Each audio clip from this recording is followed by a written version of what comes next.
La iglesia, el cuerpo de Cristo.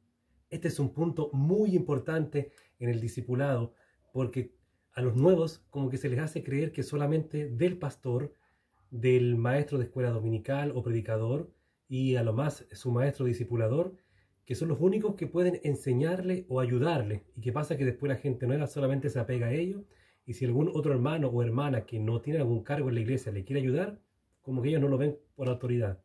Así que este es un paso muy importante el día de hoy. Háganlo con mucha pausa. Romanos 8, del 29 al 30. La iglesia, mis compañeros de batalla y espera. Gran verdad. Al tiro. La iglesia no es un lugar físico. La iglesia es el cuerpo de creyentes que ahí se reúne. Para entender la relación de la iglesia con Cristo, se usa la analogía del matrimonio. Efesios 5, 26, 27, Apocalipsis 19, 7, 9 y 21, 1, 2. Para entender la relación entre creyentes se usa la analogía del cuerpo humano. Primera de Corintios 12, 12, 27. Somos la familia de la fe que busca imitar a su Padre. Efesios 5, 1, Gálatas 6, 2, 1, 2, perdón, 1, 2. Y nos debemos amar y respetar como tal.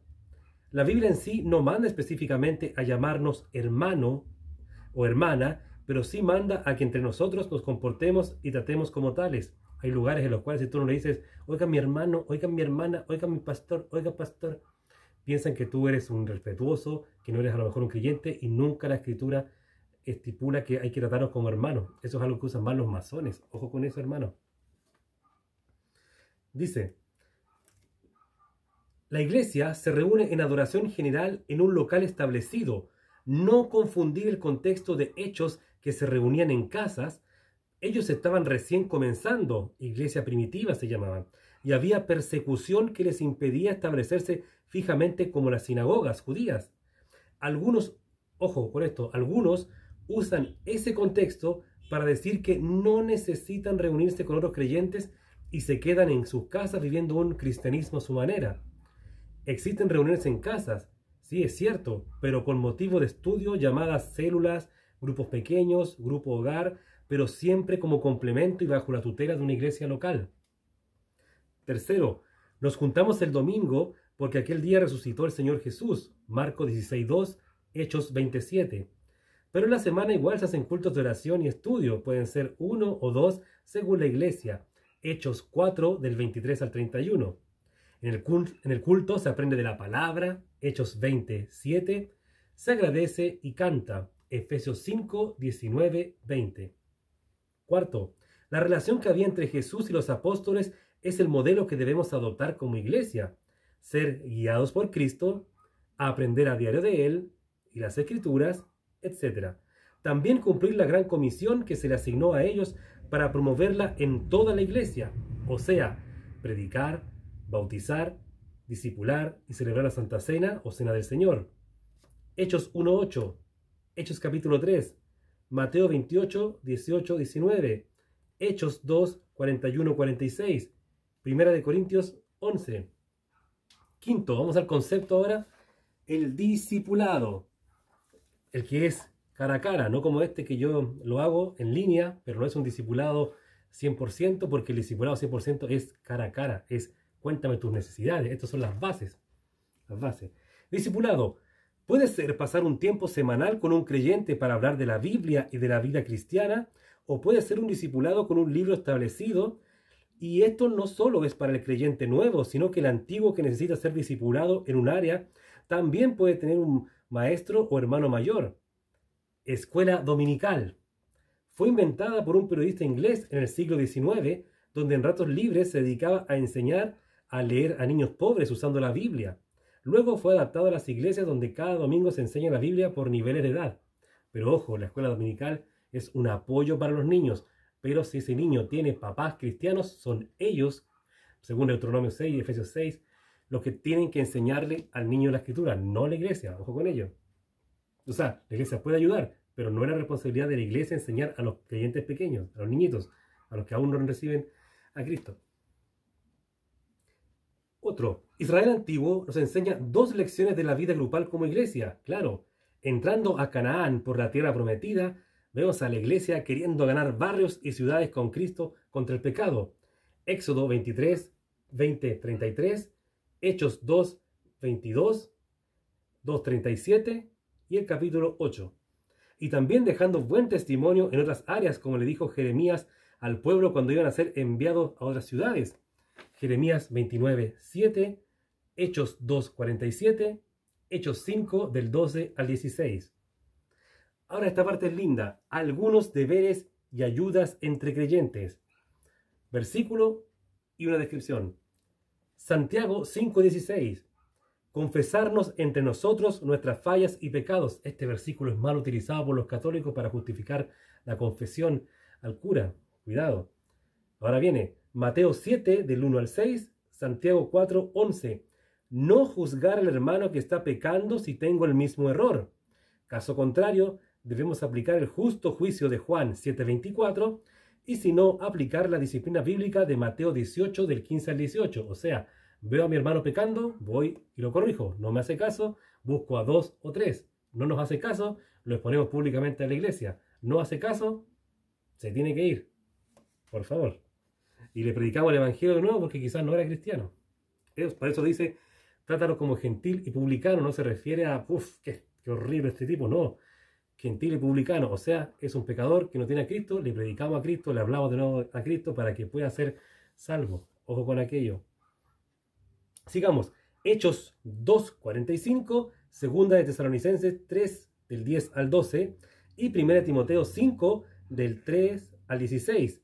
Ayudar al hermano que está en justa necesidad. Ahí podemos saber cómo hay que ayudar a los hermanos. En ayudas sociales nos referimos a este punto. Ahora, Primera Tesalonicenses 5:14, Gálatas 6:2, Filipenses 2:3.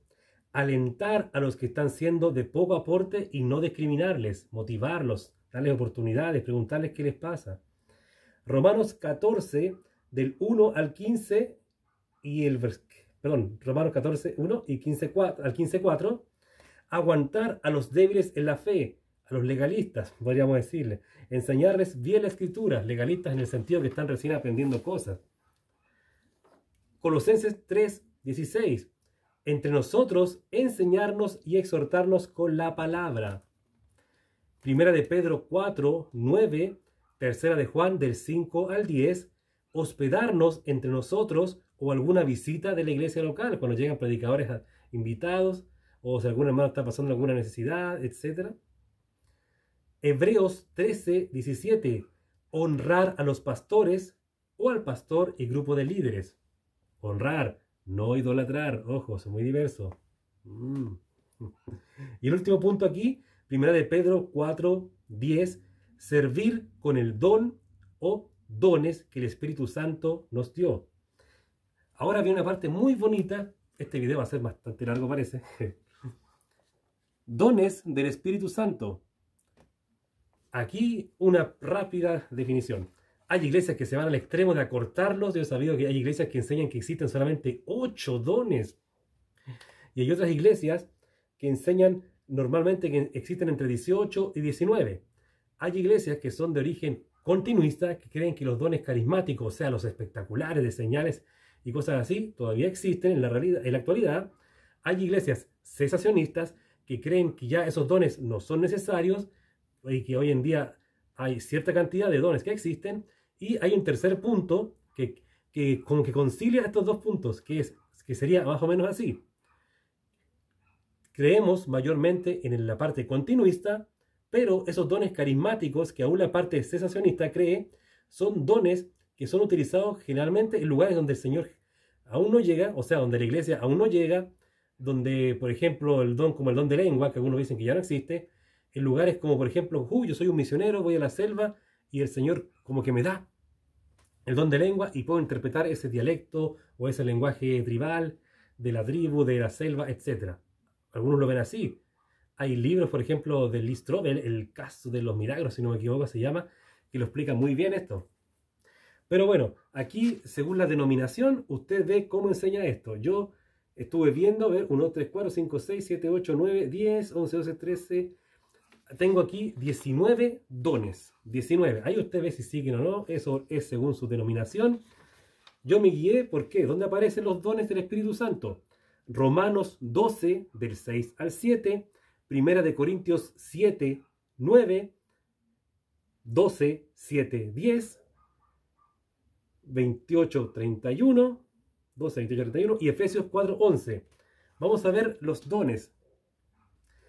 Don de profecía, Hechos 21, 9, 10. Decía eventos futuros y profecías cuando el canon aún no se cerraba.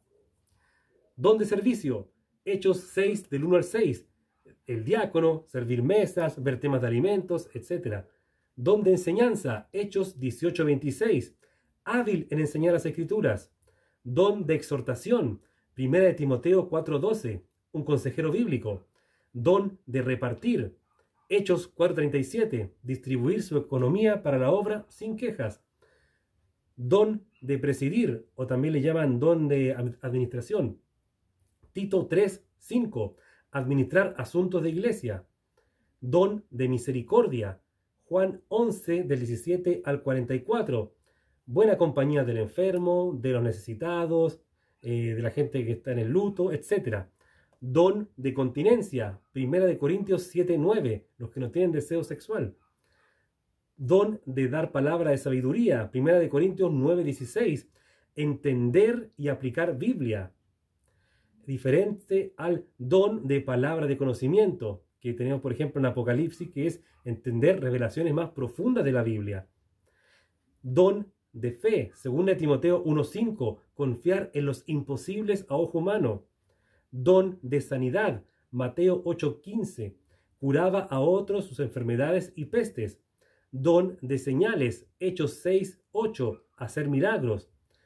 Don de discernimiento de espíritus, 1 de Juan 4:1, saber cuando alguien habla en la carne o no. Don de lenguas, que es hablar lenguas, otro idioma para evangelizar o alabar. Está el don de lenguas y el don de interpretación de lenguas. Esos son los únicos dones que funcionan juntos. Don de apostolado, 1 Corintios 15:9. Este se dice los 11 originales más Matías y Pablo. Don evangelista, Hechos 8:5. Predicar el evangelio y capacitar a otros para predicar. Don de pastor maestro, 1 Timoteo 3:7, capacitado en Biblia y en experiencias de la vida. En resumen, ojo con esto, el resumen, un don es una capacidad alta de una característica que todo creyente debe tener, pues todos somos llamados a servir, dar, evangelizar, etc. Pero hay hermanos que tienen una capacidad mayor de aquello.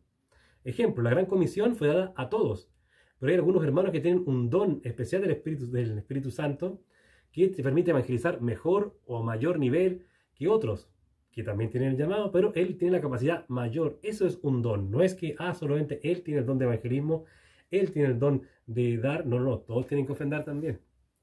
Vamos ahora a la porción de estudio. Romanos 8, el versículo 29 dice: ser hecho conforme a la imagen de Jesús nos recuerda al huerto del Edén, cuando la Trinidad hace al hombre a su imagen y semejanza. Génesis 1, 26, 27. En aquel contexto, Adán muestra su imagen y semejanza en el hecho de querer estar en comunión con otros. Génesis 2, 19, 20. Claro, porque no puede decir, Adán es carne y el Señor es espíritu. ¿Cómo es? ¿A qué imagen iba a ser? A eso se refiere, al tema de comunión, de estar en conjunto con otras personas. Sigamos. Pero el ser conforme a la imagen de Cristo es hacernos luz como lo es Él y el Padre. Juan 3, 19, 8, 12. Primera de Juan 1, 5. Para poder estar con ellos como Cristo lo está eternamente en su presencia en su trono. Lucas 1, 32, 33. No sabemos cuánto físicamente se parecía Jesús hombre a Dios, que es espíritu, pero Él representó bien la imagen de Dios en la tierra. Colosenses 1, 15. Un Dios trino, un Dios que se relaciona con su creación. Pregunta: ¿en qué ámbito ves que es provechoso estar entre creyentes? ¿El espiritual, el afectivo o en ambos? El congregarse no solamente en el local, también en la vida diaria. Versículo 30. La forma al plural de este versículo nos recuerda que el trabajo en Cristo siempre es en grupo. Incluso en la santificación personal de un creyente, Esta solo se realiza por la presencia del Espíritu Santo en ella, la cual llegó cuando recibió a Jesús como Señor y Salvador, el cual fue enviado por su Padre con este propósito a la tierra. Pregunta, ¿cómo la iglesia te santifica? ¿Del cuerpo de creyentes? Este versículo nos muestra un proceso completo, lo que nos da la seguridad que el Señor estará con nosotros hasta que se concrete. Se suma a la promesa de Mateo 28:20 y Juan 16, del 7 al 15. Conclusiones, tema largo, video larguísimo. 4 conclusiones. Al llanero solitario no le sirven en casa los dones del Espíritu Santo. Todos somos importantes dentro de nuestra congregación. Si la iglesia local no tiene comunión con el Padre, el Hijo y el Espíritu, en vano está edificando. El creyente es el templo de Dios. El edificio físico no es solemne, es el lugar para adorar en grupo. Y eso sería la lección más grande de todas. 16 minutos de video, pero es importante, muchachos, porque hay muchos creyentes que crecen así, pensando que solamente unos son importantes y el resto no. Y ahí están muy equivocados. Gloria al Señor y a su novia, la iglesia.